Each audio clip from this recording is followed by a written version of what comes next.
চট্টগ্রাম কক্সবাজার মহাসড়কে মর্মান্তিক দুর্ঘটনায় মোটরসাইকেল ট্রাক মুখোমুখি সংঘর্ষে আপন দুই ভাই সহ মোট ৩ জন নিহত হয়েছে। 25শে জুলাই 2025 চট্টগ্রাম কক্সবাজার মহাসড়ক লোহাগাড়া উপজেলা পদুয়া ইউনিয়নের শিকদার দিঘি এলাকায় এক মর্মান্তিক সড়ক দুর্ঘটনা ৩ জন মোটরসাইকেল আরোহী নিহত হয়েছে। আজ শুক্রবার বিকেল 5টার দিকে একটি ট্রাকের সাথে মোটরসাইকেলের মুখোমুখি সংঘর্ষে এই ঘটনাটি ঘটে।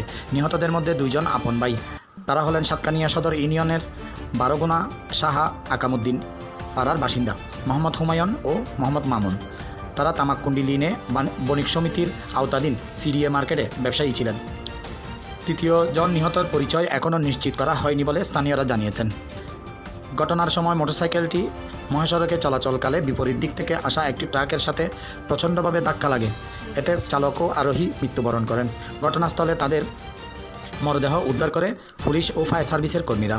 দুর্ঘটনায় নিহত 2 ভাইয়ের মৃত্যুয় সাতকানিয়া ও লোহাগাড়া এলাকায় শোকের ছায়া নেমে এসেছে। পরিবার ও আত্মীয়স্বজনরা মানসিকভাবে ভেঙে পড়েছে। স্থানীয় বাসিন্দারা দ্রুত ঘটনাস্থলে পৌঁছালে নিহতদের বাঁচানো সম্ভব হয়নি। নিহত হুমায়ুন ও মামুনের পরিবার এবং স্থানীয় বাসিন্দারা ঘটনাস্থল সড়ক নিরাপত্তা জোরদার দাবি জানিয়েছে। তারা বলেন, এই সড়কে প্রায় দুর্ঘটনা ঘটে। ট্রাফিক পুলিশ কঠোর নজরদারি ও স্পিড ব্রেকার নির্মাণ প্রয়োজন।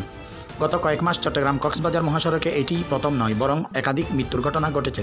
স্থানীয় প্রশাসন ও সড়ক পরিবহন কর্তৃপক্ষের কাছে তারা এবারে প্রশ্ন উঠেছে, কবে নিয়ন্ত্রণ হবে এই মৃত্যুর সংজ্ঞা। শোকবার্তা নিহতদের শোকার্ত পরিবারের স্বজন ও আত্মীয়দের প্রতি গভীর সমবেদনা জানিয়েছে স্থানীয় প্রতিনিধি ও সামাজিক সংগঠন ও সুধীজন।